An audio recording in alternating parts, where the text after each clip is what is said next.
Wapita isisu gereka. Gloria di wapamani one afion. Thank you, Jesus. Thank you, Lord. Malo sisu.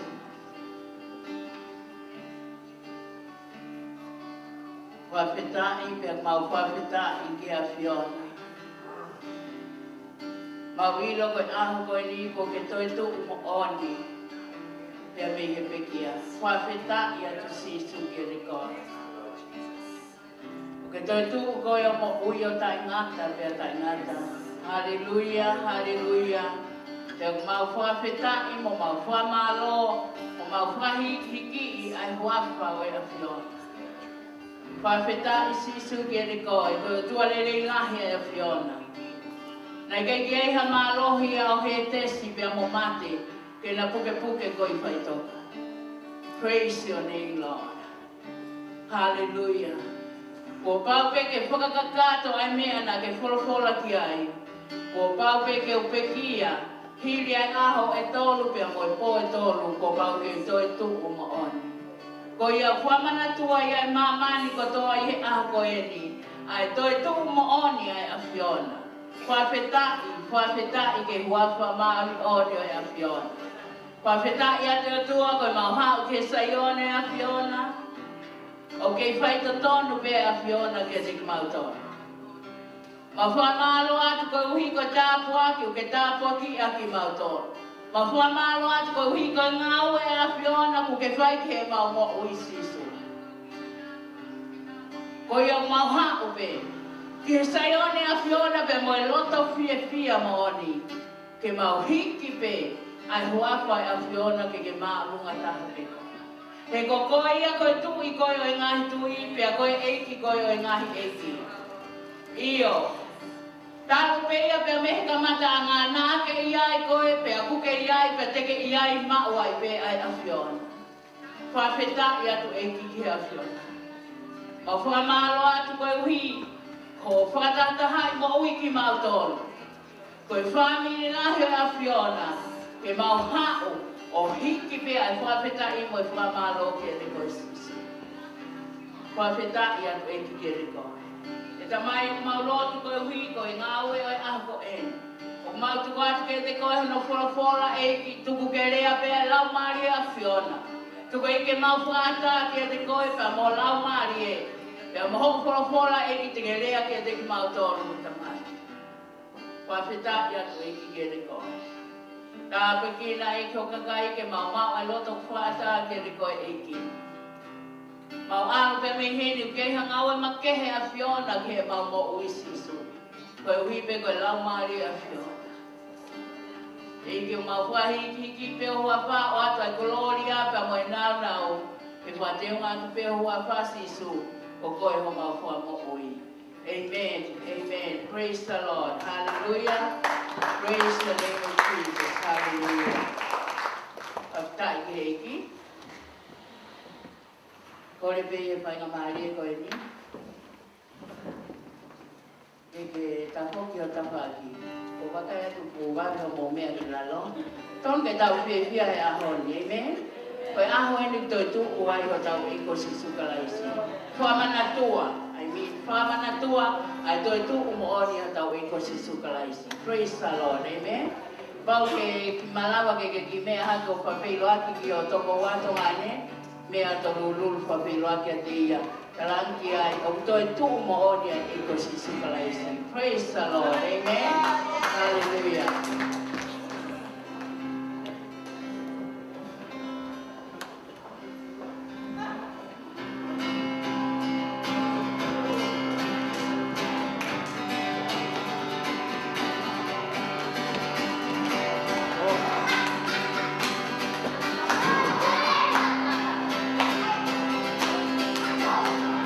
This is the day that the Lord has made.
bring our tithe and our offering.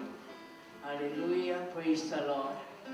Ko tau hao ko ia I he Sabate, ko tau osma te uteu peki tau tolu. O kai ko te poi hao o ta tau te o loto. Amen? Me te uteu ke ke hao humu whafta I ke o tua. Praise the Lord. Ko e tau pahe mo fulumu e tau mea o pā ko e konga ia. Konga mahu inga ia o e tau humu e tau whawhetai. Ko hui blava ke tukulolo, o mo ui, tukulolo o whia mau. Kai ave me ia e o tua. Ko mea tua tonu peke ave ia. Ia, praise the Lord. Whafta I ke eki. Ko rea peka whakatu toi ke tā pekina vai mo fulu. Ko mea o. Tawako. Eki mau o whetaka te koe koe koe. Whakamani mau whuaki. O mai o tua maha flu, o ma awea. Eki ki mau whuaki. Ko ui he kaime ni mau lava me tō la kasi. Ai whuaki a whia. Nā te hame, ai tō e o whuaki. Ko mau ui eki, ka hono ia mau whamanaka ai uke koe ni. Nā ke o mai o kotoa, nā te o mai e le taha ang mau tōru. Nā te o mai whaki a sisu, ko igi mau mo ui nei. Wea mo roka koe tā pekina, ai maha mo furu. Tā waki ina mea whapēki, e tina tonga tā pena e whaki. Ko roka ne koe o tua, hawhtau laki e tina mai te maho tā pēki. Tā waki ina mo ui, I he wafa sisu, o wafa mo ui. Amen. Kaya dapat pag-eki, praise the Lord, hallelujah, hallelujah. Pagka-eki, pipia kita talere to ta ko to sa yon ni kita ko ni. Pagka-eki o tua ko wi ko wi ke maho inga ko ni. Na pekia, pe to tu uia, pa mana tua e maman ko to. Mo uia ta ngata pe ta ngata. Ko tua yo tau mo tau tu ki ai. Amen. Pa pagka-eki. Natalere to ta ko to sa yon ni kita ko ni. Ia ko tau panongo I he weekend, ko hire ni, ke tau mau rea to kono whatahape. Pamanato atu ko hui ko tau mea ofa ko ia ki a momoi, ko ia ki whakahoko vai pia he whiwhini. Ka pau te ke hautaki mai ho mea ofa ko ia, ko tau makawhetori aki. Te tau pau pe ki iai piho tau 10 I he taimi ko toa pe. Ko ia ko whamanato ake rik motoro, ko hiri ko ia e lotu, ka te ke au mai ho mea awha, whamore ka e o mai ko hi ke lawa I pe ke whuake I pe ia ke a mumoi he whiwhini. Ko e tangata ikpa I senina, e whakawhifu ke he sias ke arangi o malanga ai, pia ko ia kune ke iai I he whiwhini, na ne whakahoko mai pe o ko te ike ai ke o osia pau toi whai mo ki I mau mea tokoni, pau nau whie mau pe ke iai, pia ke pagoia kuna iai ki nao mo minaneti, mahalo pe te na toki au mai pe ana iange, ka ko ki tau tolu eni u tau iheni whaftai o ki heni pia sisu toi tuu. Amen? Praise the Lord. Hallelujah. Ko sisu ia u tau hika I ko sisu toi tuu. Amen? Praise the Lord.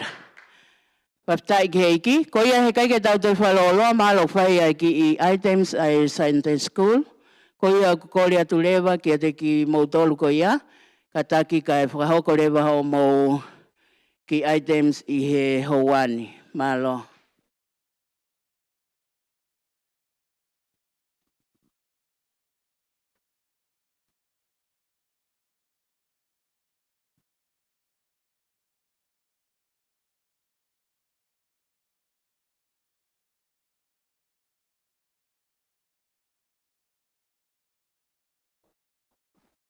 Amen. God is good.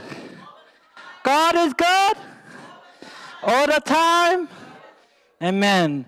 Just for tonight, the Sunday school will be performing a action song. And this action song is all about Easter. Amen. Our God is risen. Hallelujah. Can I get a hallelujah? Hallelujah. Amen. God is risen and He saved. He did that all for us. Amen. Us, even though how our walk may be, our past, our future, our present, God did that for us. Amen. And He chose us. Amen. So invite the Sunday school just to come up. Can I have the boys take this away, please?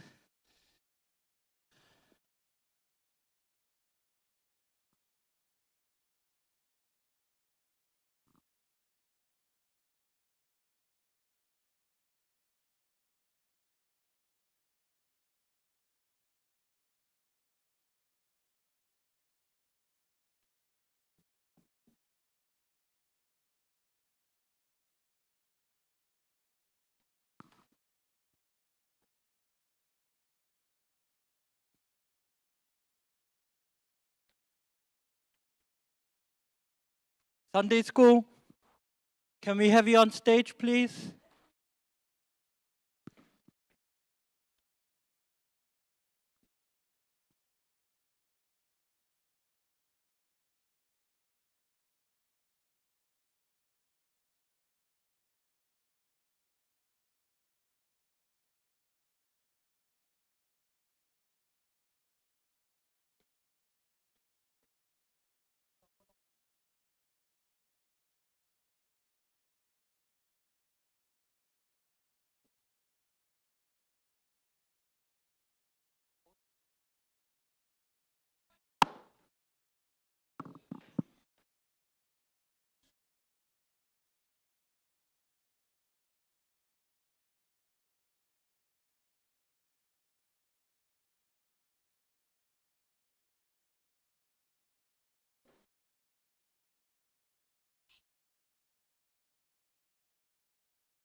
Can we have the little kids come to the front?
Let the weak say I am strong. Let the poor say I am rich. Let the blind say I can see. It's what the Lord has done in me.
into the river I will wade. There my sins are washed away from the heavens mercy streams of the Savior's blood for me.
Praise the Lord. Hallelujah.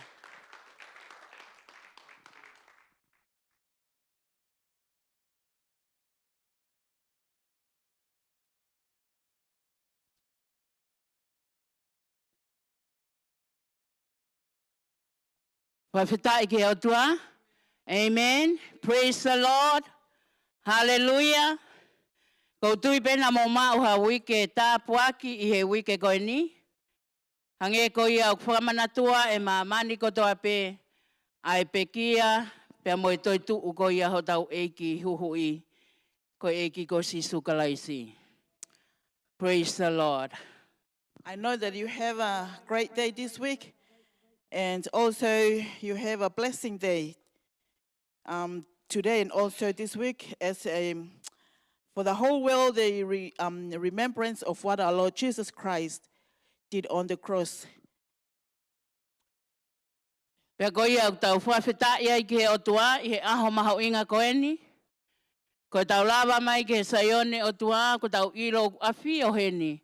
Asi su toi tu upe mok tau tolo. Amen. As I know that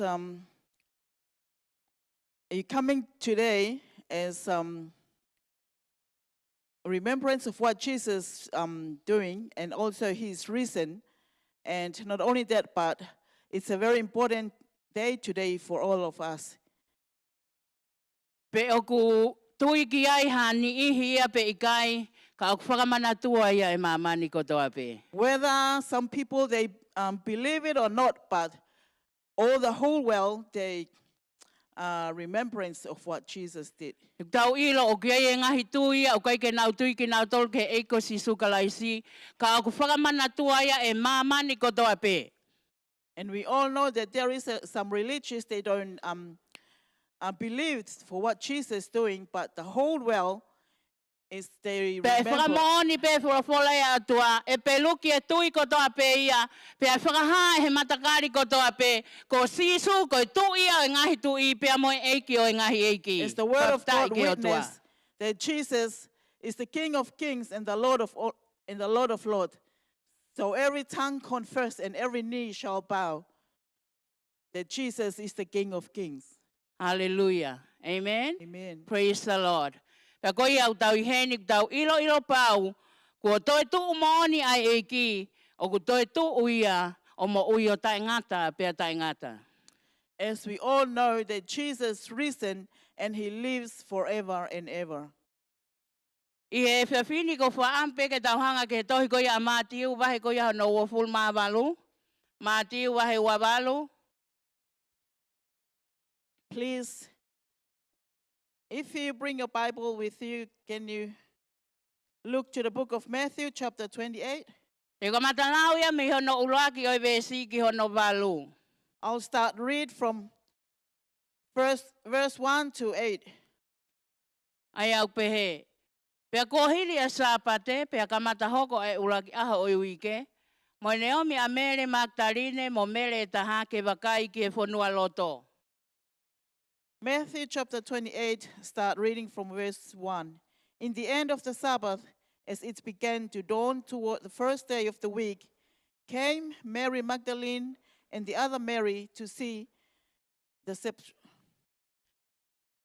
Pea ilo ange, na e mofui ke lahi he nai aluhifo ai angelo ai eki me he langi.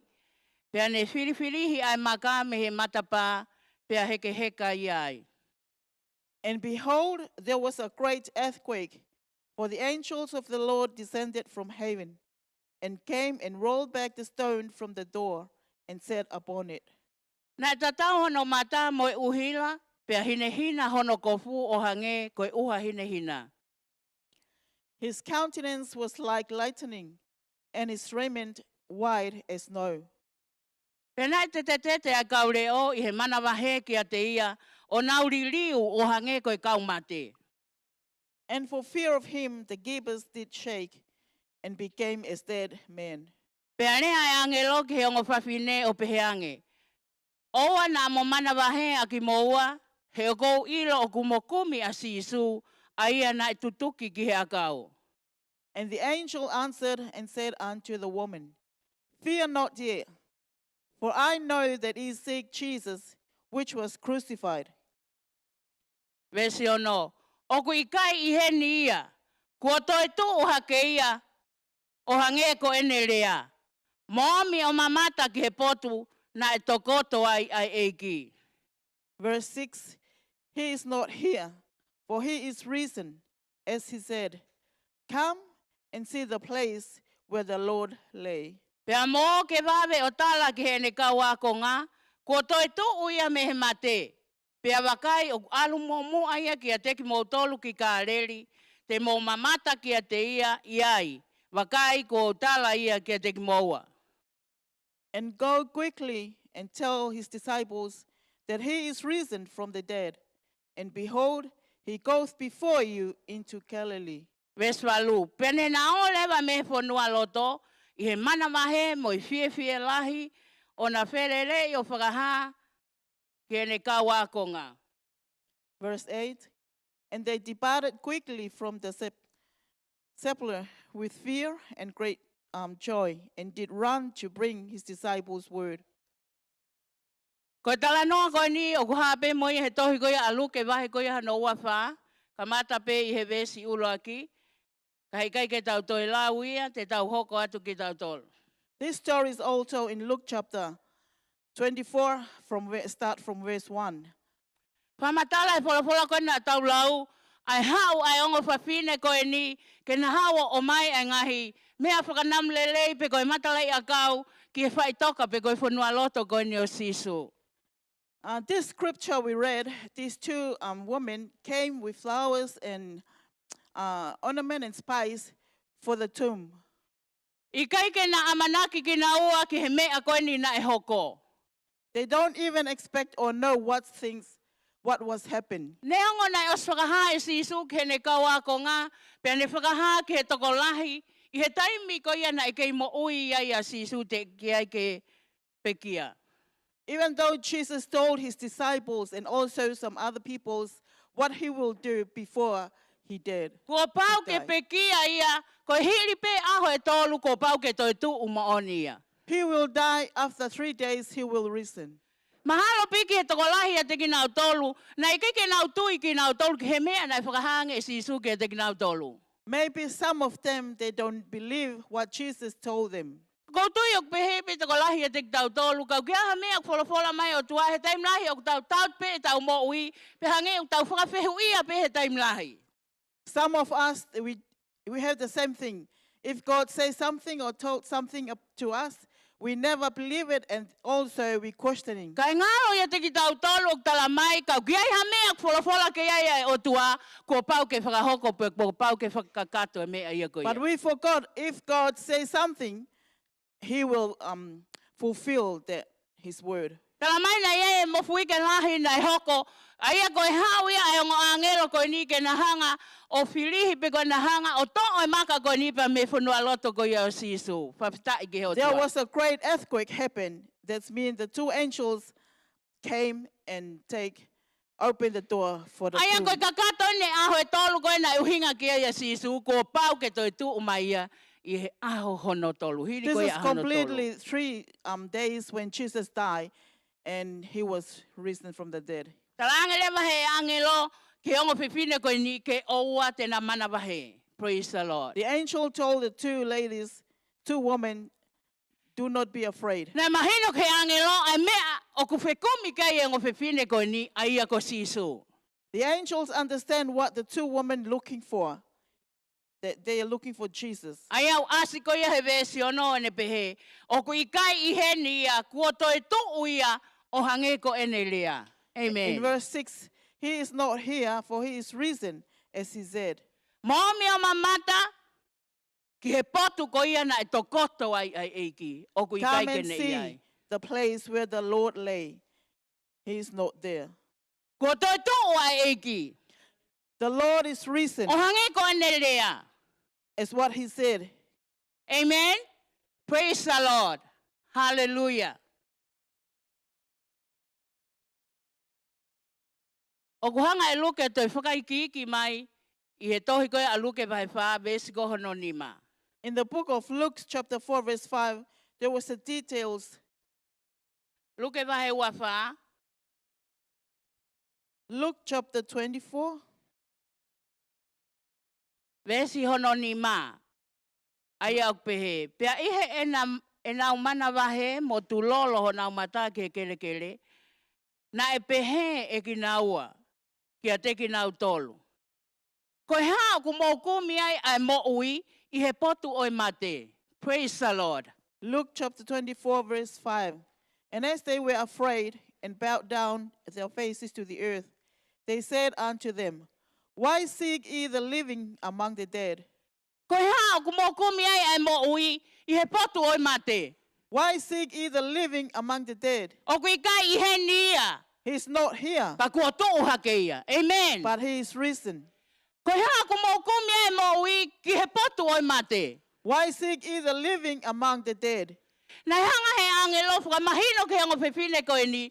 Koe whanua loto koe whitu I ak tanu ai kau mate. The angel told the two women so they can understand the tomb Ko where whai the toka koe dead whitu buried. ia oi mate. The tomb where the place of dead. Ka kui kai koe whitu ia kia sisu. Amen. But it's not a place for Ka kui kai Jesus. koe whitu ia kia sisu. It's not the place Koe for hao ku Jesus. mō hao ai o whekumi ki he mo ui I he potu oi mate. Why you seek the living among the dead? Whakamahino kia te kinawa. O kui kai koe whitu ani au toton ke ia ia sisu. Praise the Lord. Amen. To tell them this is the place shouldn't be Jesus. Koe huinga ia rea koe ni ai angelo ki ke he kau whiwhine koe ni. This is the reason why the angels told this woman. Pramahino ange he angelo, o kui kai ki aha mawhaia pe ko ha mālohi o whanua loto pe a momate ke nahanga puke puke si suai. The angels told them that there is no power and authority for the death to hold back Jesus. O kui in the kai ki tomb. aha mālohia o whaitoka momate ke nahanga o puke a si su iai. There is no power for the death to hold back Jesus. Hange koe wholofola ko ia ulako rinto vahe ko ia hano tahanima. Ulako rinto vahe tahanima, vesi ko ia hano nime nima. 1 Corinthians chapter 15, verse 55. E mate ko whaaha hoho, e whaitoka ko whaaho mālohi. Amen? Amen. Koe hoho e mate koe angahala, pea koe mālohi o angahala, koe whono. O death, where is thy sting? O grave, where is thy victory? The sting of death is sin, and the strength of sin is the law. Pramahino he angelo, o kui kai ki ai ha mālohi e taha o whaitoka mo mate, ke nahanga puke puke a sisu. Iai. As the angels told them that there is no power, Koe taimi And the- pe koe, ko kakato ai a taimi na o spalofisai, pe koe taimi na o silea ake sisu, koe taimi pe ia e tu ai a sisu. Amen? when the time Prophet fulfilled, Ta'i when Kehotua. Jesus told before he crucified, he will rise from the dead. Ko tui ko e takolahi e kau karistiane, o ko nau kei whai pina tolo he whakamamahi ko he pekia ko a sisu. I think most of the Christians, they still mourn about the death of Jesus. Pa ko tui o ko ngata pe e nau tui e nau tauria i he pekia ko ia a And I sisu. believe that their faith only Ka au ko i saying kai. the death of Jesus, O but it's toton ke not. tau whiwhia ke tau tolu ia. Amen? We Ko should au hi ko rejoice tau ilo pau, pe aku tau tui. Ko because we sisu know tau for tui sure, ki ai, ko as Jesus sisu we ia tau tu believe, ia. Jesus is Praise risen. the Lord. Amen? Amen. O kui kai ki aha to tonu ke tau whakamamahi ki tau tolu. There is no, we shouldn't mourn about O that. tala mai, ko ene peki a ia o whakahaia i he communion, ko whakamanatu ia o ona, o sisu.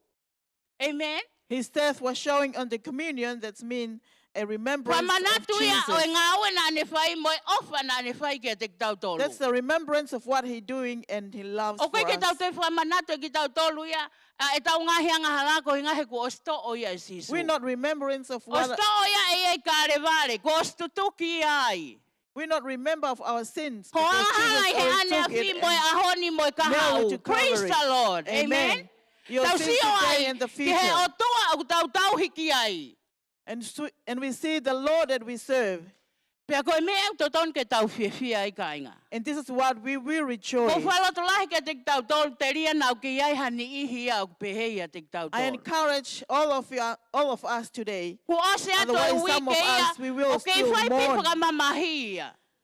Some weeks pass, but we still mourn of the death of Kei ngā Christ. lotu, kua toi tū maone sisu. Church, Amen. Jesus is Hake risen. paspasi ke eiki, kua toi tū maone sisu. Jesus is risen. Praise the Lord. Amen. Hallelujah. Amen. Pe aku awhio ia i ho tau loto loto ngā ia. And he lives among us. Gloria ke huafa ma honi o ia watua. Amen. Hallelujah. Hallelujah. O kia ia whekau maho inga o kou whihanga o mai kia te tau tolu. I he taimi ko ia nai whekau ai, nai whetau lake a sisu pe mo ne kau a ko ngai ka alere. There is a very important message I want to share with us when Jesus met his disciples in Calvary. Ko e mo uia a sisu, ko ene ngā we ia, pe ko ene misionai. His mission or his job, O ko haia he tohi a mātiu wahe ko ia hano ua walu, vese ko hano taha walu ke he wanoa. Praise the Lord. it's on Matthew chapter 28, verse 18 to 20. Pe hawa si isu o lea ke a te kinau tolu o pehe. Ko tuku ke a te au ai mālohi ko toa pe i he langi mo māmani. Mati wa he wa walu, ves ko ia no taha walu. Matthew chapter 28, verse 18. And Jesus came and spake unto them, saying, All power is given unto me in heaven and in earth. Pesta hahiwa. Ko ia ke alo aki mo tolu o whakalotui ai ngahi pule anga kotoa pe. O baptaiso aki nau tolu i huafa o e tamai mo e alo mo e lau maarie ma oni oni. Verse 19. Go ye therefore and teach all nations, baptizing them in the name of the Father and of the Son and of the Holy Ghost. Vesi wanoa, o akonaki atu ke te ki nau tolu ke nau tokanga ke ngahi mea kotoa pe, ai a kuo whekau ke te ki mou tolu. Pe a wakai, o kuo i a te ki mou tolu mauai pe, o au ki he ngata anga o mamani. Teaching them to observe all things whatsoever I have commanded to you. And lo, I am with you always, even unto the end of the world. Ko whekau mahu ingai ni nai oange e si Yesu, ke ne kau ako ngā i he taimi ko ia na anau whetauraki ai hiri e ne toi tuu ko ia me pekia. The important message that Jesus gave to his disciple when they met in the Calvary. Na tau whanongo i he awhalai te ki hono o mai, ai ngahi rea e whitu a si Yesu ki mua ke tutuki ia i he kolosi. As we heard on Friday, there were 7 words of Jesus Christ from the cross before he died. Ko whekau mahu ingai na si Yesu, hiri ko ia e ne toi tuu me he pekia. But this Amen? is the very important Praise message the of Lord. Jesus while he risen from the dead. Ko uhi he ko e ne misiona pe ko ne ngā wea. Because this is his mission. Ko mea ia na ne loto aki ko uhi ko ne ofa ke he lau maari e ko ia e tangata u kei mole. This is his will because he loved the man that he still lost. Na ne whakamanatu ki a te kina tolu he vestahavalo.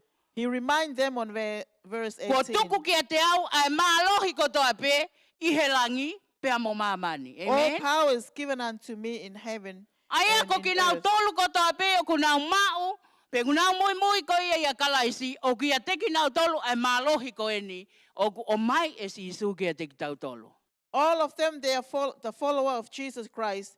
They also have the power that Pea ko hano Jesus whina ngalo ki a te ki given tau tolu ke tau alu o whai ai ngā aue ko ia, ko no whakamo ui mai ai ngā hilau maari e nau ki mole i he mamani ko eni. and his will for us that we go out and win soul to his kingdom. Ko whekau mahu inga ni he ko whekau ia i he ene toi tu umai. Praise the This Lord. is the very important message because this message from, Pea ko whekau And he ia rose from ki he the dead. taha ko toa pe. and this is the message for O ki everyone. kai ko whekau pe ia ki he whai whekau. It's not the message for the pastor, Ko whekau ia ki he taha ko toa pe ku ne maua ka lais ki loto ki he ene mo ui. a message for everyone who have Jesus Christ into his life.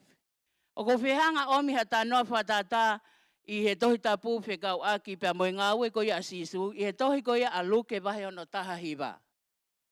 There was a parable from the Bible in Luke chapter 19.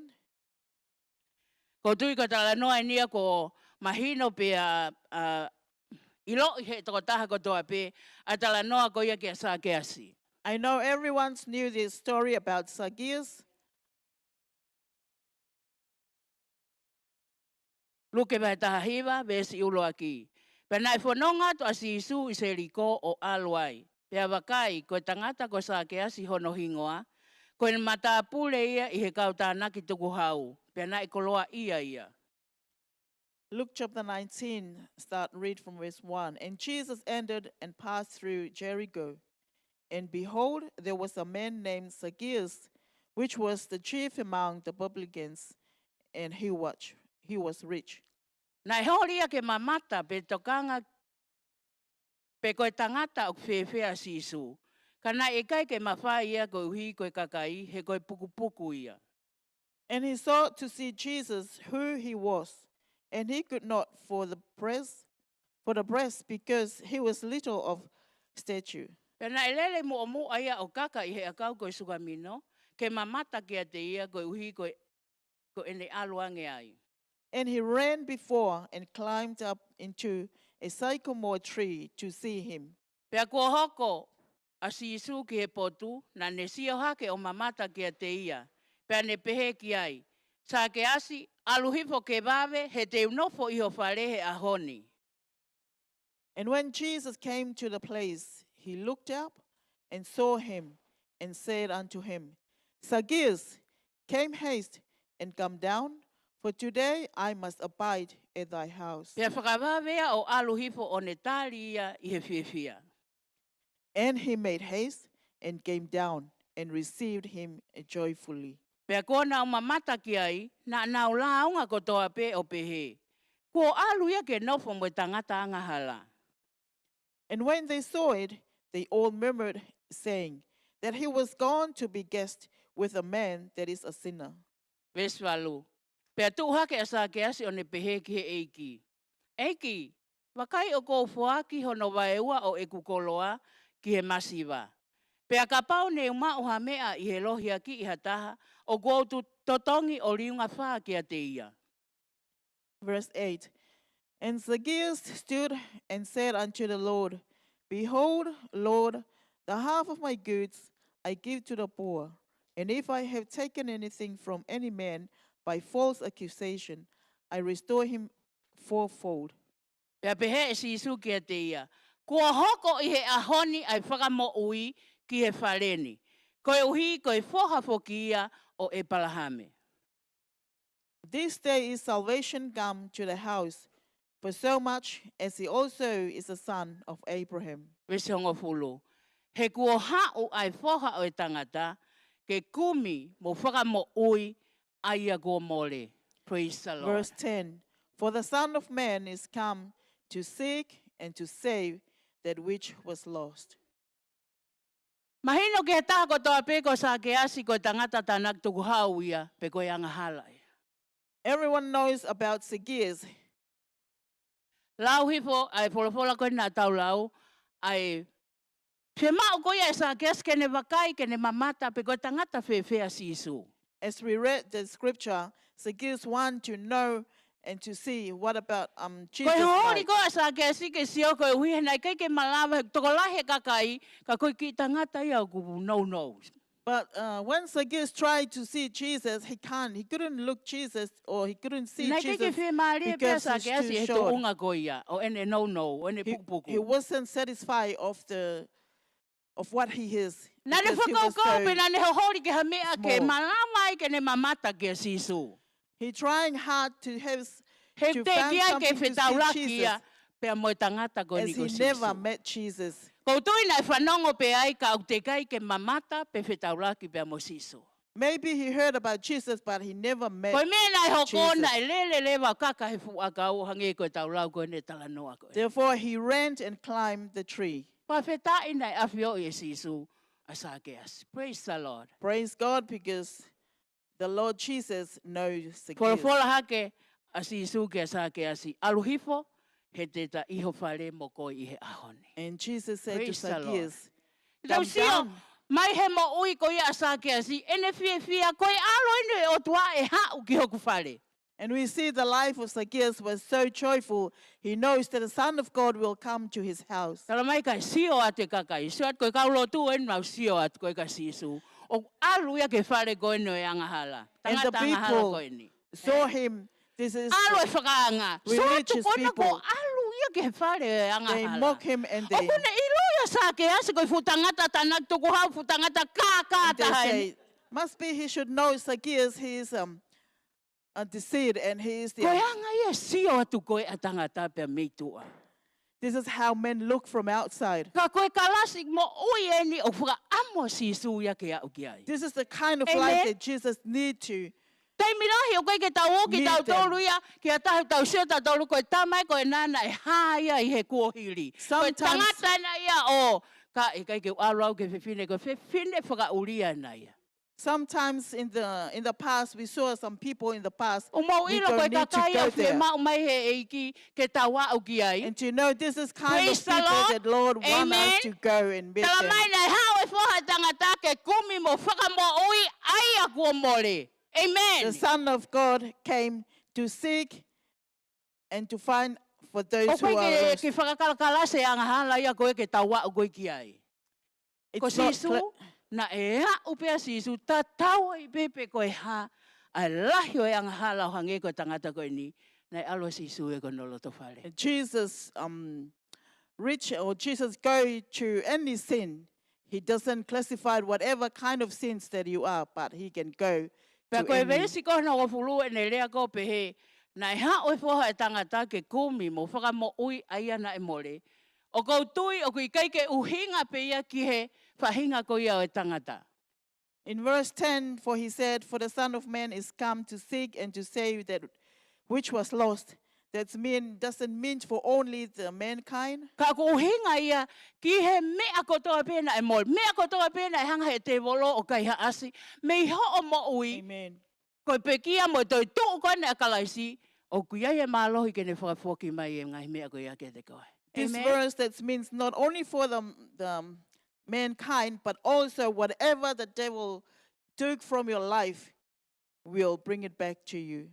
Hange koe mawhai. Like the Amen. authority, Hange koe mo ui lelei. like the health, Hange koe the ikuna. wealth, like the O ko tau victory. hoko koe kakai o mo ikuna. Koe uhiko kalaisi na We ne also ikuna are e ia victory amate pe mo people whai because toka. Jesus victory. Praise the Lord. The Amen. death and the Ka tomb. pau ko toko taha mui mui koe o kalaisi. O If ko you are tonu the ke ke mau e follower mo of ikuna Christ, koe you ia. should have that victory life. Ko hanga he te wolo kai haasa o mo i fia. The Koe devil, toi tō a kalaisi kune toi whakafoki mai e ke te koe. the devil stole your joyful life. When Jesus rose from the dead, he will bring it back to you. Praise the Lord. Amen. Amen. Tau hoko koe kakai o mālohi kau koe kai koe kakai o vai vai. So that we become a strong people, but not Nā tau wakai mai ki he e tau whānau. Ai hiwa a nā weary nau people. whakatātai. As we saw Tā our puaki children, ai whangaki mo the song that they action. O ke tō It's lahi a very hene blessing hilo pe their kona life. o si hiwa e nā tole fo hiwa ko e ni. Ako ke Might be hiwa ngā some of hiwa i people kuna here, ko e ni. they don't sing Amen. the song, but Ke you tuko learn mo i vai to vai. sing that Ka victory tau song. mālohi. Stop Tala mai. being- Koe preanga o tua kula vai pia he kau The mālohi. kingdom of God Ka pau ko that's toko taha taken fo i koe by ko tātu. Toi wakai the i e koe hero. he kai ke kea o koe ke preanga e o tua. if you weary people, you're not going to be take Praise the kingdom of Lord. God. Hallelujah. Na e liliu e mo ui asa ke si he taimi ko ia. Na e whetau laki ai pia mo siso. The life of Zacchaeus was changed when he met Jesus. Pamatala sa ke asia ke otua. Ke siso. O ko hanga ea ave vai ua koloa. Ki he masiva. Praise the Lord. Zacchaeus told Jesus that I pay Vai back ua the ene half koloa. of my Ko treasure to tangata ni the tu poor. maari e. This man Amen. was so Sio ke he vai Rich. ua ko ene koloa. Ave ia ke he masiva. half of his treasure that he gave it to the poor. Na ia tala noa he folfola ke ki tala wausi na hau ke si sua ne talange. Ko ha e ku mea e whai ko uhi ke mauai ai mo uita ngata. A story in the Bible, there's a young man came to Jesus and asked, what do I can do so I can Tange have the e eternal sisu. life? Alo whai ke ngai whekau. And Jesus said, go and do. Talange The he ki Lord. tala wau. Ai whe, Keep ko the whi Lord. whekau ko ia. And the young man said, which one? Tange sisu. Alo whaapa ke ho tamai mo whae. And Pea ke Jesus said, alo opa ke ho kaunga api whalau atu e ngahi. respect your parents and love your neighbors. Talange ki tala wau ia ko eni. Ko osi whai ko to ia ngai mea ko ni talu e kutupu hake kesi. And this young man said, I've done all those things. I already do it. Talange ni wai Since I sisu. grew Ko up. uhi he nei lahi ko loa ki tala wau ko eni. Pe i alo. Whakataua tō koloa. Pa ke whaki ke masiwa, pa ke haurewa mui mui e te au, pa te ke maua e mo i taingata. Because this young man was so rich, so Jesus told him to go and sell his goods and give it to the poor. Nā mai nei whoke ki tala wauko ni loto mahi au pito ia. Ko uhi ko e ne tūmari e nei lahi ne koloa. This young man was so angry and was sorrowful, so he go back because he was so rich, Pana kai ke whai e ke mea nei talange sis. but he didn't do what Jesus told him. Ko sa ke asi ko e taimi pena e alai o tua ke ne whetau laki ai pia mo sisu na e riri wane mo.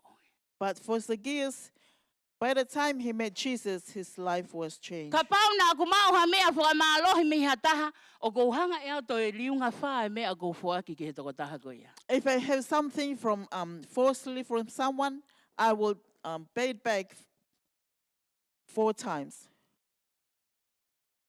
Na e amai fua he mo uia sa ke asi. Amen? He taimi Amen. koe na whetaura ke mo siso. There was a fruit from the life of Zacchaeus when he met Jesus. Koe taimi koe a whetaura ke ha tangata mo siso, o kia e fua ue a mai he ne If mo. someone met Jesus, there is a fruit that's Koe come fua out from his kurerei. life. It's a good fruit. Ka pau nei kai haa he taimi koe kai ke toi kai haa. If was the stealing, Aruia ngā ue. no O more fuaki ke stealing, o he tua, go work fuaki ke he masiwa. and give to God and give to the poor. Ka pau koe toko taha ia na e wha aluia o tala noa tuku hifo ma upe ia If ki that hataha. person is always Koe whetaura koe mo sisu o tō me tiki pe liliu ia e ngutu. Amen. talked down to another O people, whakawheta i ki when he he o met tua. Jesus, his mouth changed Whatonga and i praised o kui kai God. ke mahu inga pe koe haro loa ho tala i koe ke osmo ui ke sisu. Koe It's fua not o ku mahu important inga. how long you've been live for Jesus, but the fruit from your life, it's very important. Koe mea mahu inga ia ke tau mo ui i he taimi koe ni mo e tau koe ni e tau ilo ai pekia mo e toi tuu koe a sisu ke iei hanga ue fo o mo haliliu he tau mo ui ka inga. This is the very important in our life as we know that Jesus risen from the dead, that there is a new change in our life. Praise the Lord. Amen. Pawhita iki hiki. Porofola sisu. Kua hoko he ahoni ai whakamo ui ki he whalene. And Jesus says, the Savior, the salvation come to this house. Kua hoko ai whakamo ui ki he whalene. Hallelujah. This day is salvation come to this house. Praise the Lord. Amen. Pawhita iki he iki. Tala noa noa ko whaam ke o lawe ki ai ko tui ko e tala noa wha ospeni pe tau ngatai he ahon. Tala noa ko ia ke whiwhine Samaria i he tohi ko ia sione wa he wha ves taha tolu ki he taha hiwa. The second story I want to talk about in the book of John chapter 4, the story of about Whiwhine Samaria. Samaria Hallelujah. woman. Taimi ko ia na e whetaula ki ai pia mo siso i he vai ko ene. When he met Jesus in this well, Tau sio ke peituko tō pēne alo ai a siso na o siai pēne palani ana pēne o siai pēne whakatutu ki ai. every place that Jesus gone through, there was a plan for him. Ko e uhi o hangi ko e whekau ko ia na ai, na o atu ko e lau atu i he wholwhola, ko e whekau ia na oange e sisu ki he ne kaua ko ngā, i he hiri ko ia ne toi tuu ko ia pa me pekia. It's the message I read it. That's the message from Jesus after he died. Ko e uhi ku ne whemau ke whakaului mai, pe o mai hangai lau maari ke pure hangai o toa. Because he want to win some soul to the kingdom of God.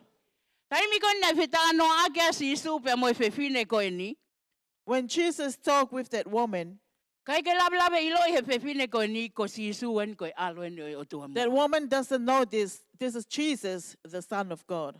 Whai atu e na tala noa ka tau sio, ki he anga ko ia poto ko ia sisu, i he ne tala noa ki he whewhine ko e ni, ko uhi ke ne lava, ke ne hanga, o atu e mo oni ko ia, i he mo ui a whewhine ko e ni. Continuously of the talk, and then Jesus try, and Jesus give it a way for that woman to know what she want. Vese ko ia no taha tolu ko whilawa te e seone ko ia wahe wha. Pea pehange e sisu, pea reanga sisu o pehe kia te ia. Ko ia o kuinu i he vaini e toi whie inu ia. Ka ko ia e inu i he vai te fuaki kia te ia, e ikai au pito toi whie inu ia. Ka ko e vai te fuaki kia te ia e matawai mapunopuna hake ki he mo uita ingata. In John John chapter 4, verse taha tolu. 13, and Jesus answered and said unto her, whosoever drinks of this water shall thirst again. But whosoever drinketh of the water that I shall give him shall never thirst, but the water that I shall give him shall be in him a well of water springing up into everlasting life. Westahani mā, pea pehe e whewhine kia te ia eiki. Whake mai e waini kia te au, ke oua na aku whie inu, peha o ki heni ke utu.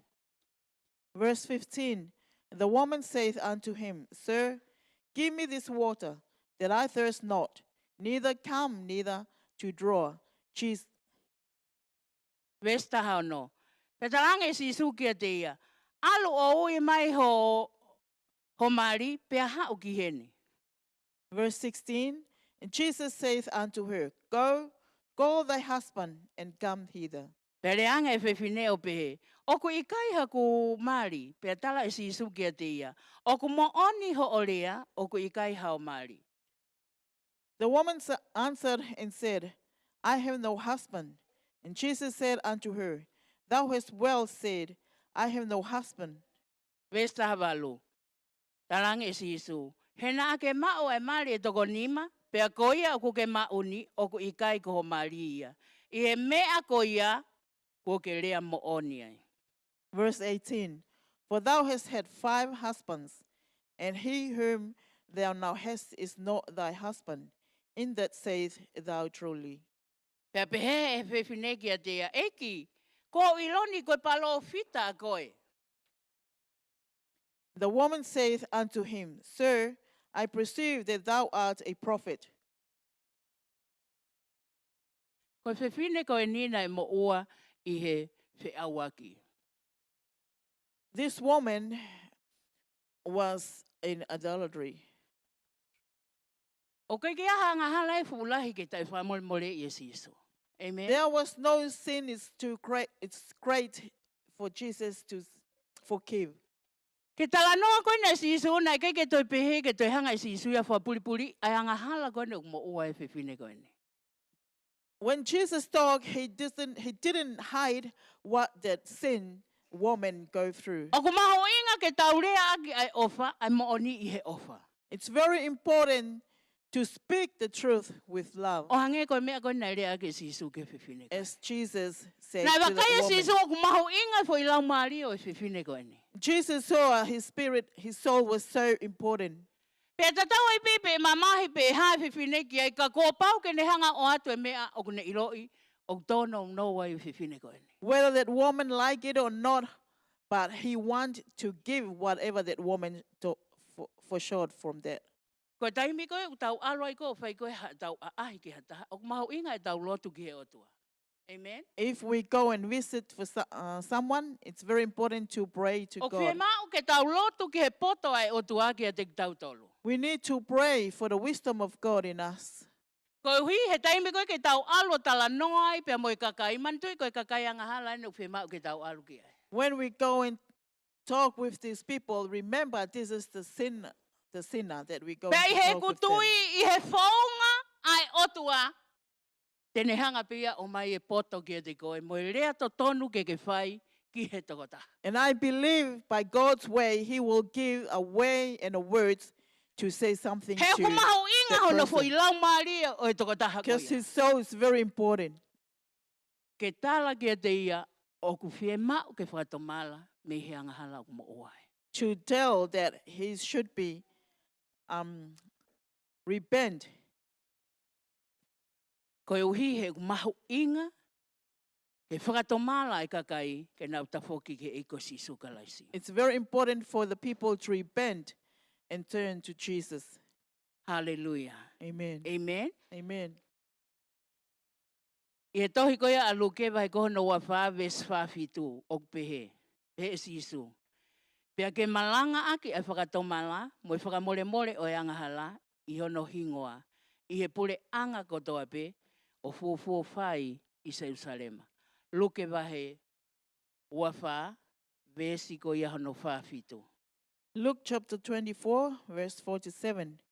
And that repentance and remissions of sins should be preached in his name among all nations. O kwhie mau ia ke tau malanga ke whakatomala, pea mo i whakamole mole o e anga hala, i he kuonga ko ene. We need to preach the repentance and forgive of the sins Te in whakatoka this ngai age. ai alu ai taimi o kutoi kovi ange e ngahi aho i he aho ko ene. And we know this time is very Pea ku tau ilo, o whahae wholfola, o ku whawe ke toi whoki mai ai eiko si it's sukalaisi. very evil, and we know what the Bible said is very soon for Jesus to come back. Ka koe mea ni pe koe whekau ni o mai e si isu. Kia tek tau tolu I he kuanga whakaosko eni. And this is the message Jesus gave to us in this end time. Ke mo alo malangai ai whakatomala pe mo whakamole mole o yangahala ki he taha kotoa pe. To go and preach the repentance and the forgiveness for everyone. Pe kone palo mesia pea o kuo ia teki mo tolu ma uai pe. And this is his promise, I will be with you O always au ke henga tangata anga ko ia o mamani. until to the end of the world. Pe ko whewhi tu ke alo whai ho ngā ue ko eni o kia te koe ai eiko sisu kalaisi. Wherever you are going to do the mission, and Jesus Christ is in you. Talamai ko ne osi mau eia ai mālohi ko toa pe I langi pe a mo mamani. He already got all the power on the earth and also in heaven. Ko ia ko whalotlahi ki tau tolu ka inga. I he pekia ko eni. Pea mo e toi tu ai eiko sisu kalaisi. I encourage you, church, for this.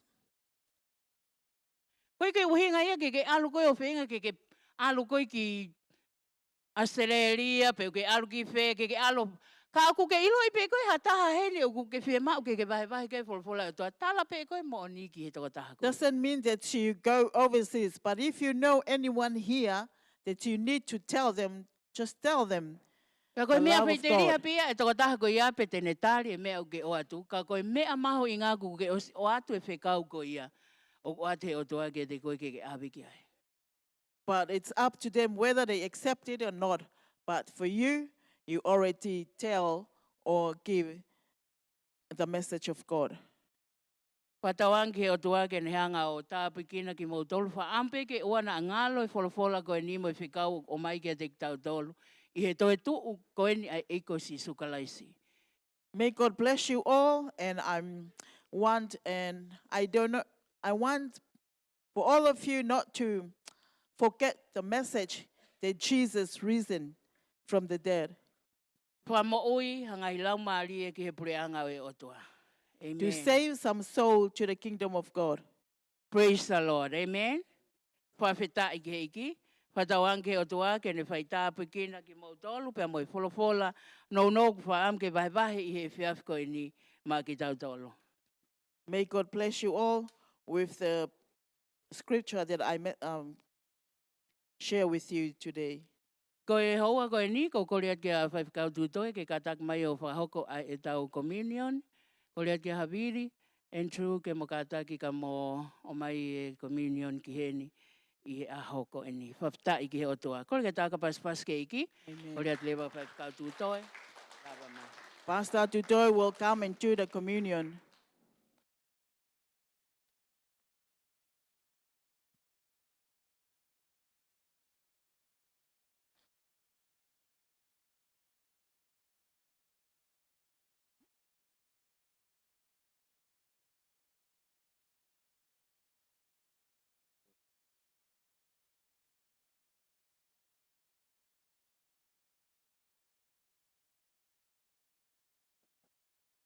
Hallelujah.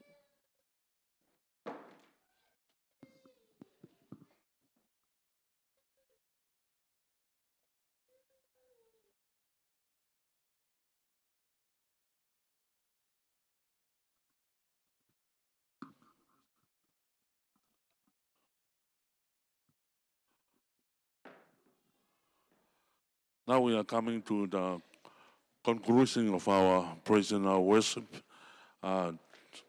this evening. Tawag man ke whakaosinga koia e tau humu whakawhitai. Hallelujah. It's the Lord's Supper. Aia koe oho mohe ai eiki. Hallelujah. This is one of the very important things that Jesus did before he goes to the cross. Ko taha eni ha mea maho inga na e whai e sisu ki mua, pia ni aluatu ke kolosi. During the Passover, Lolo tonga koia o e katoanga o la katu. because every Passover, Ko katoanga kotoa peo e la katu. every year in Israel, they have a Passover. I e tau kotoa peo I Israeli o whakahoko e katoanga o la katu. And they kill a lamb Pea kunau tamate I halami. and roasted the lamb Pea kunau tunu ai lami ko ia. like roasting the pig. O hangepe kono tunu ko ia o e puaka. They did not cook it in a pot O kai ke haka ia I hakulo. with water. Aki Hawaii. It's not allowed O by kai kai God. ke ngofua ia. Kai ke whangofua ia e otua. Amen. We are not water the word of God. Hau kai ko Hawaii. We are not follow- water O kai the kai word ke of tau. God. Hallelujah. Whakawai ai wholofola e otua. Hallelujah. Or put sugar. Ka ku tānaki atu ke suka. We are not put sugar. O kai ke tau tānaki ha suka. Hallelujah. It's very important. In that night, I e pōko ia, Jesus will replace the Passover with the Lord's Communion. na e whakawhetongi e sisu ai kātoanga e la kātū aki ai oho mohe ai eiki. By breaking the bread and using the wine, Aki ene paki ai maa pia ngau e aki pia moe waine.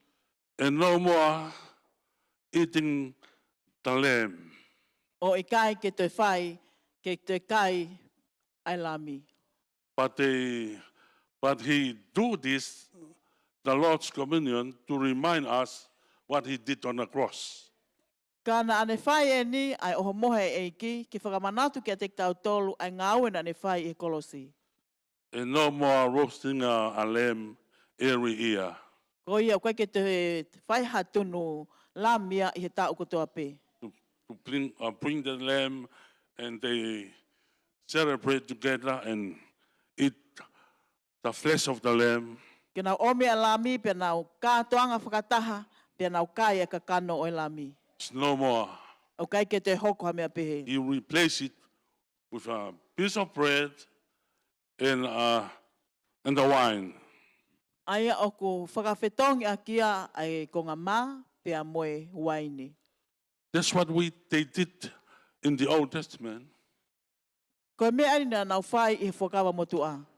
In Genesis chapter 12, I toka a se nesi wahi taha wā.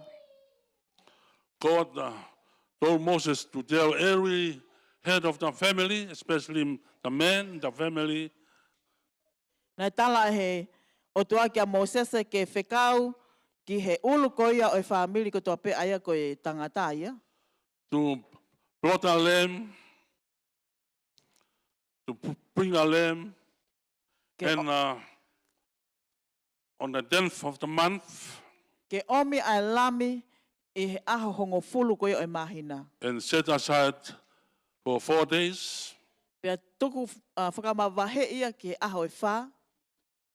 After 4 days, they killed the lamb. I he hiriange koia aho hono wha, aho e wha pea tamate I alami. And not only that, on the 14th of that month, Aia koe aho taha wha o e mahina koia. they killed the lamb and they roasted. Aia nai tamate I alami pea tunu ia. They have to eat the whole lamb. Nai to tonu ke nau mau kai ko toa alami koe ni. Every family Aia koe whaamiri ko toa pe, or every household, pe koe whare ko toa pe, they have to eat from the lamb. o ke whemau ke nau kai pea me lami And koe God ni. told them they need to eat the whole lamb, not leave anything for the next day. Pea tala ke tek nau tolu whemau ia ke kai ke osi alami o I kai ki te tukuha toenga ke aho. Hallelujah. That lamb is a type of Christ. Koe lami koe ni, koe taipe ia po koe whātātā ia o kalaisi. Hallelujah. Now, that's why we are doing the Lord's Supper, Koe uhinga ia o tau whaia e kātoanga koe ni ai oho mohe ai eiki. to replace the old. Kono whakawhetongi o e mea motua. We are doing the new one. Jesus introduced the new government. Aia nei hanga e sisu o whakamatala I mai ai kovina ni te fo o. Hallelujah. Let's pray for the bread and the wine. Father, we thank you. We thank you for the bread and also the wine. The bread representing your body, and the wine representing your blood. I pray that you bless it, Jesus. When we partake it, I pray for healing to our body, Jesus. Hallelujah. Because this ordinance is not only a ritual, it's not a things that we take lightly, but there is a power in this ordinance, Lord Jesus. When we partake it, I pray for healing to all of us, for health to our whole being. If anyone is sick, I pray, oh God, when they partake of the bread, there will be a healing took place in their life. We thank you, Jesus. Not only that, but the wine, Jesus, blessed Lord, it representing the blood of Jesus. Hallelujah. There is a forgiveness in your blood, Jesus. Hallelujah. When we partake it, we thank you, Jesus. Bless it in Jesus' name. Hallelujah. And just please all stand up, relax. Hallelujah. To take.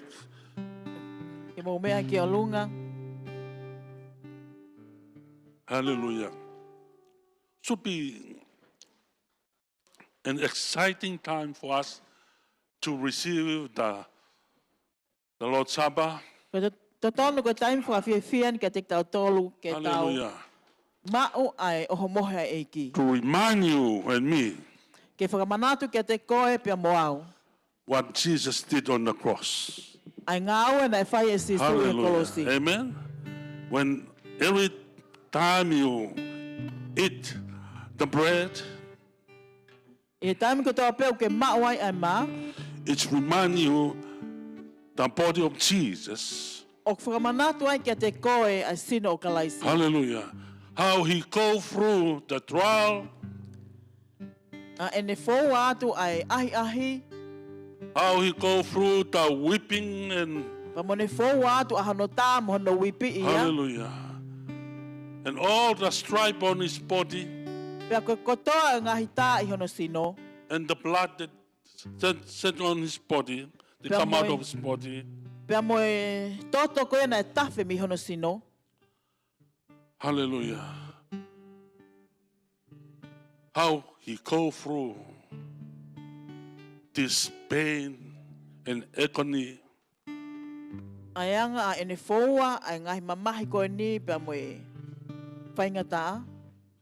Because of you and me. Hallelujah. But not only that. You know the people of Israel.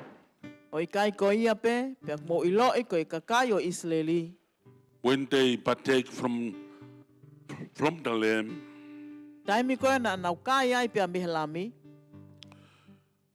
the Bible said there was no people among the people.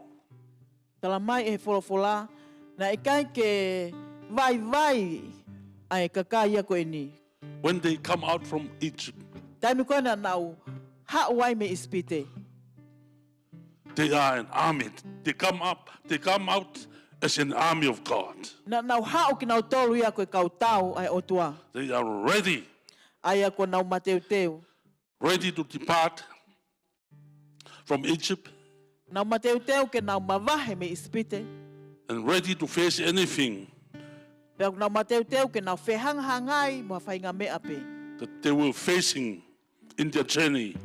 Ha mea te nau whihanghangai mo ia lolotonga e nau whanonga. Hallelujah. Not only that, I kai ke ngata pe ai, in their journey for 40 years in the wilderness, i e nau whanonga ko ia i he tau e whanoa i he toa wha. God feed them with manna, Na e whawhanga pe ki nau tolu he otua ake ai mana. this bread. Aia koe maa koe ni. Hallelujah. It is a very special bread that that God feed them with in their journey. Koe maa makehe e nia na e whawhanga ake he otua ki nau tolu lolotonga e nau whanonga. You know what happened? Mo ilo e mena e hoko, There was no sickness na i kai ke iai hapuke ia among the people. i ka kai koe ni. No feeble among the people. Kai kia hawai vai i ka kai koe ni. For 40 years I tau e whanoa of the journey in the desert. o e nau whanonga i he toa wha. Hallelujah. You know, the bread is representing or point to Jesus. Mo ilo i koe maa, kune whawhawhonga i pe ku tohu pe ia kia Sisu. On type of Jesus. Aia, koe whakatata ia o Sisu. Jesus came. He came. E nei hawa Sisu, John chapter 6. e tohi koe seone wahe o no, Jesus said, na pehe Sisu, I'm the bread of life. ko au, koe maa o mo ui. Whosoever eat of this bread, Ko ia e kai mihe maa ko ia, he will live forever. e mo ui ia o ta ngata. He's talking about him. Aia kune tala noa whikau aki pia mo ia. Hallelujah. You see the importance behind this ordinance. Mo wakai mai ai mahu inga ko ia i mui o koko mai i he o mohe koe ni. When you partake the bread and the wine, I taimi koe te ke mauai ai maa pia moe uai ne. receive the forgiveness of God to your life. O ke mauai whakamole mole o tua i ho mo ui. You receive healings Ke mauai e whakamo ui to your body. ke o sino. Hallelujah. Amen. Amen. Praise the Lord. Hallelujah. After the same manner, 1 Corinthians 11, verse 25. Start from verse 23. 1 Corinthians, Ora Korinto, verse 23. Chapter 11, verse 23. Ora Korinto wahe taha vesi watolu. For I have received of the Lord that which also I deliver unto you, that the Lord Jesus, the same night in which he was betrayed, took bread, and when he had given thanks, he broke it, and he said, Take it, this is my body, which is broken for you. This do in remembrance of me. Ora Korinto wahe taha vesi watolu. He kua ma o me eiki aia na aku atu foki kia te ki mo tolu. Koe uhi na e to'o ai ma e eiki ko Sisu i he pō ko ia na e lawaki ia ia. Pea hili e ne atu e whakawhetai na ne paki ia o ne pehe. To'o o kai ko sino eni aia kua momo koe uhi ko ki mo tolu whai eni koe whakamanatu kia te au. For as often as they eat this bread and drink this cup, yea, to show the Lord's death till he come. Pea pehe foki e ne to'o ai ipu, hiri e ne kai ai oho mohe o ne pehe, koe ipu eni o e fuakawa fo ou i hok toto, mo whai eni koe whakamanatu kia te au i o mo whaainu ia. Hallelujah. Verse 28. But let a man examine himself, and so let him eat of that bread and drink of that cup. Vesu avalu, ka okulelei ke ahi ia i he tangata, pea ke pehe pe e ne kai i he mā, mo inu i he ipu. For he that eateth and drinketh unworthily, eateth and drinketh damnation to himself, not discerning the Lord's body. He koia o kune kai mo inu tae whakaapa-apa, o kune kai mo inu ai malaia kia te ia, ko ene tae ilo ai sino o e ki. It's one of the things when we partake the Lord's Supper, the communion, Ko e taha o e mea i he taimi koia o ku tau mauai ai o mohe a eiki, to make our relationships right before we do this. ke tonu ho tau wā mo eiki ki mua, pia ke whai e ni. If you are here, that something, your relationship with someone is not right, Ka pau o ku ke i he ni o ku i kai ke lelei ho wā mo hataha, you have to make it right before you partake of the bread and the wine. pe mau ia ke whakalelei ai wā koia ki mua, pia mau ai o mohe. That's why so many people, they die. It's not their time to die. Ko e uhinga ia o ku toko lahi ai kakai ko nau mate te eki ki hokosia e taim ke nau mate ai. Because they receive the Lord's Supper and without examining themselves first. Ko e uhi he ku nau mau ai oho moha e ki o i kai te nau hanga o raki sivi i ki nau tolu uluaki. Before they partake the Lord's body. Ki mua ia pe nau mau ai sino o e ki. That's why it causes many are weak and sick among us. Ko e uhinga i toko lahi ai e whahinga e te tau tolu o ku nau vai pe nau poke. That's why Paul says, Ko mea nu tala mai ko e paula. hallelujah. But tonight, I know we are all good. Hallelujah. Kai he pōne o kou ilo pe o ku tau lele i koto ape. I'm not threatening you. O ku kai te uhanga whakairiwhia i koe. I just want to encourage you Ko whe mau peke o whakaloto lahi i koe. so that you have to read your Bible Ko uhi ke lau ho fulfula. concerning the Lord's Supper. Pe ke hanga o whakamoni pe ke hanga o ilo i ai o mohe a eiki. The importance of this ordinance. A hono mahu inga ko ia o e mea ko ini ai o mohe. Let's partake together E tau maa the bread whakataha and the cup in Jesus' mighty name. ai maa pe mo ipu i he huafa sisu.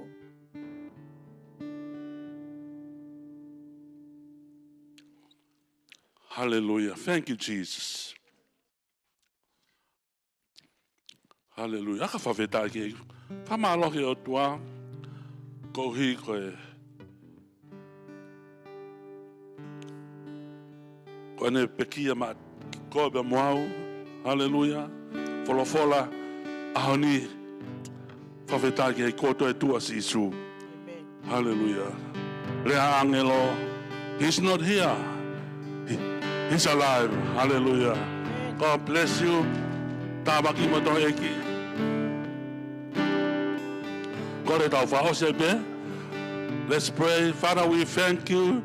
We thank you for our time together. We are here to celebrate the victory. Hallelujah. Because you did not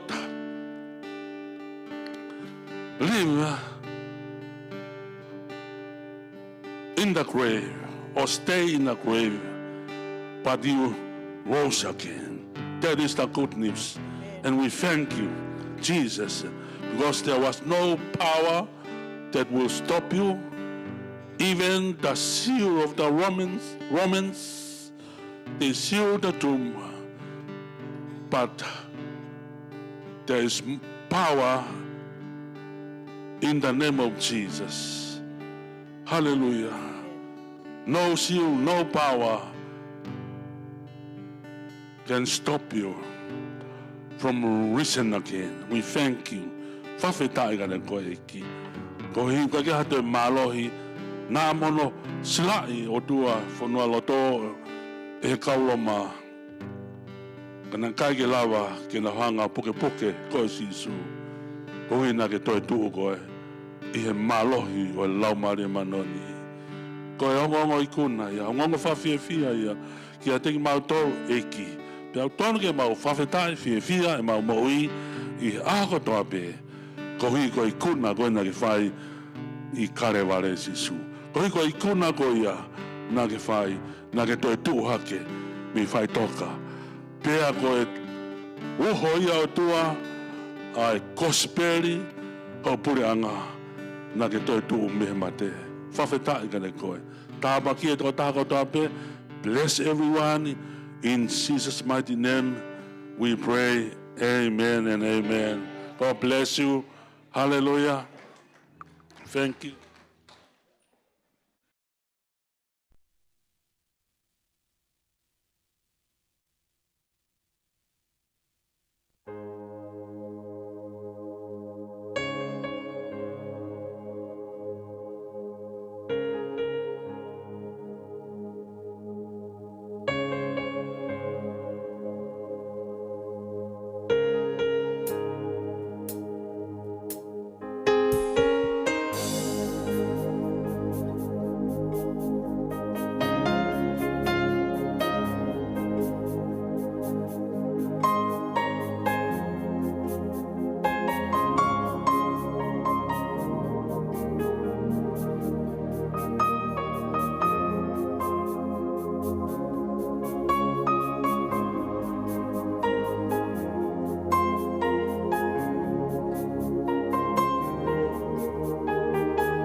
No.